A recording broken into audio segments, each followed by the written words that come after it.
Hello, and welcome to webinar 3.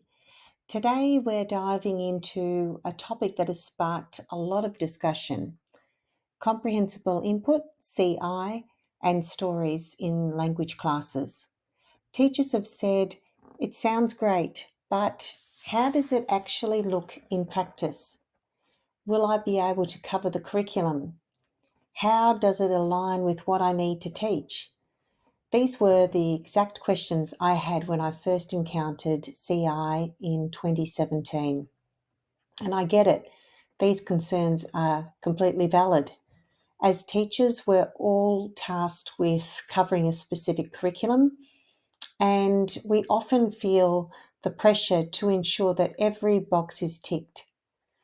But what if I told you that not only does CI tick the boxes and fit into the curriculum, but it also enhances it? What if I told you that this approach can engage students of all abilities, helping them to experience real success in language learning? It is important, however, to acknowledge that embracing CI requires a shift in our teaching approach. It's about reimagining how we deliver our lessons. With limited contact time, which is a challenge most, if not all, language teachers face, we need to find ways to maximise every minute. CI offers us a way to do just that. But the shift isn't about abandoning what works, but about reimagining how we engage our students. It's about making every minute count so that each story, each interaction brings our students closer to fluency, regardless of their starting point. I had lots of concerns in the beginning and little to no resources or support. Plenty for French, plenty for Spanish, but zip for Japanese.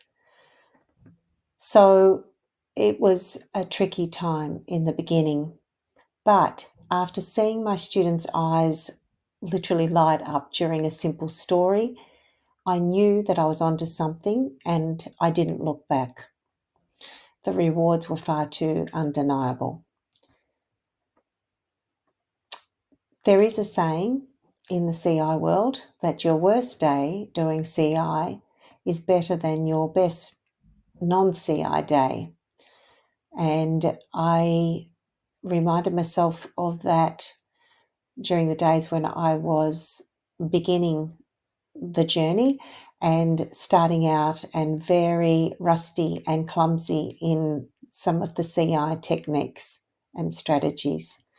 But I remember coming out of a class literally tingly because the energy was so positive. The students were completely engaged and speaking spontaneously and in a non-scripted format. And that feeling has stuck with me to this day. And that's the reason why I'm so passionate about CI. But if you're unsure if making a change is worth it, please take a short look at this video. The students have given permission for me to share. These were my year 8s. I surveyed them at the end of their first year doing CI. Feedback from them was really profound. I asked, do you feel success? How do you know you are succeeding? And how does it feel when you are succeeding in Japanese?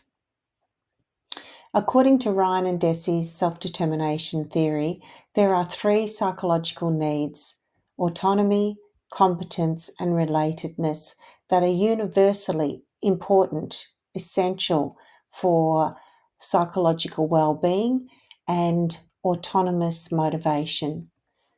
So please take note of this in the students' feedback while you're watching the video. Yeah, we learn Japanese by making short stories. What I like most about telling stories and reading them is that we get to make them up throughout, so we can make them as silly as possible or just make it normal. I really like it because I love how you make it so interactive with the students and how repetitive it is because it gets stuck in your head and then you kind of just know what to say and what the word is. And I love how you like the questions, like you ask us questions. Well, I think it's really helpful because we're all working together and we can help each other out. It's helpful when everyone like chips in a little bit and we all put it in together and makes a great story. Yeah, I do feel success. Yes, I do. When I'm able to say a lot of different things in a different language. I know when I'm succeeding, when I get stuff right, and I know and I know the meaning to the words. How do you feel when you understand the Japanese in class? I feel great. It makes me feel real good because I feel like I'm learning things. What is happening when you feel success? Little buzz, you get a little buzz. You feel like doing more, getting better. I feel good when I understand the Japanese in class because I feel like I'm up to date and I'm learning a lot of different things. I, at the start of the year, didn't know any Japanese, but now I actually know a fair bit. 80 out of 100 or 8 out of 10? Maybe 85% out of 100. About, I reckon about 85 to 90%. I also think I've improved with my Japanese because I understand things a lot clearer when you're saying it. Yep. So, yeah, I want my students to get a little buzz when they're using Japanese. And I want this for all students, no matter what their ability. The students that featured in this video were a complete range from high achievers through to mid-range and the low academic level.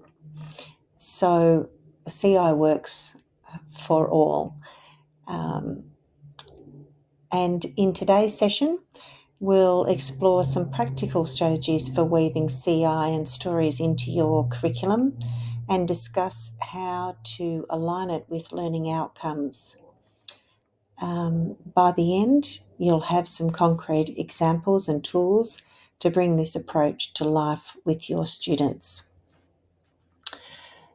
The success of CI, though, really comes down to ensuring that the language you use is narrow and deep, high frequency, personalised, and comprehended. And this was something that took me a little while to really grasp and focus on. It looks simple, and it is simple, but it does take some practice to use language that ticks those four boxes.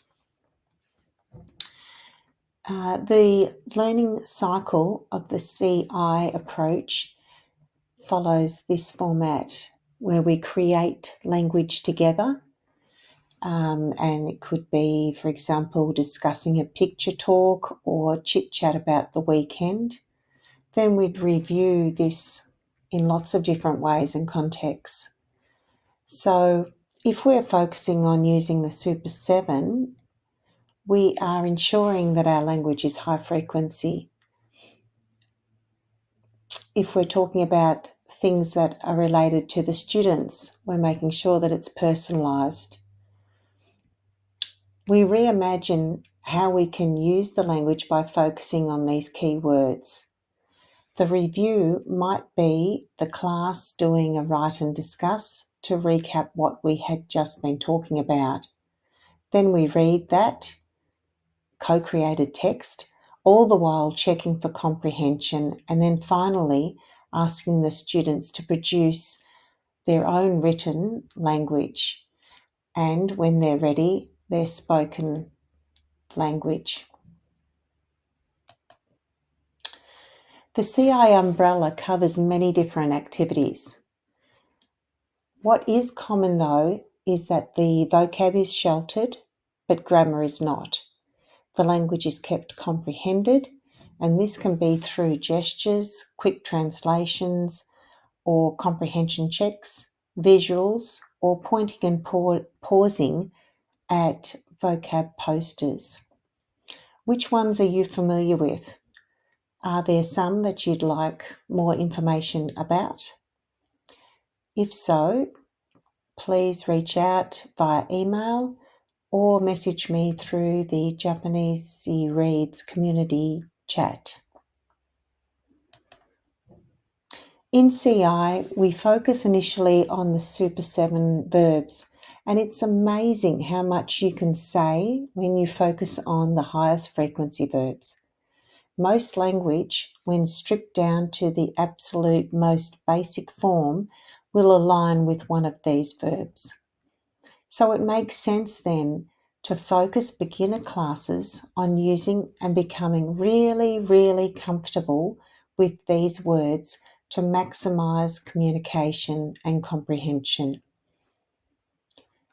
When they have these solid foundations, these building blocks, the students feel hugely successful when they can understand what's being said and when ready can use this language spontaneously. So with that in mind, in our next webinar, webinar 4, we will take a closer look at how we can use CI readers and some of the different examples of activities that you can use in a step-by-step guide. And as I said, if you have any questions or areas that you would like covered in future webinars, please message me via email or in the chat in the JapanEasyReads community. And happy reading.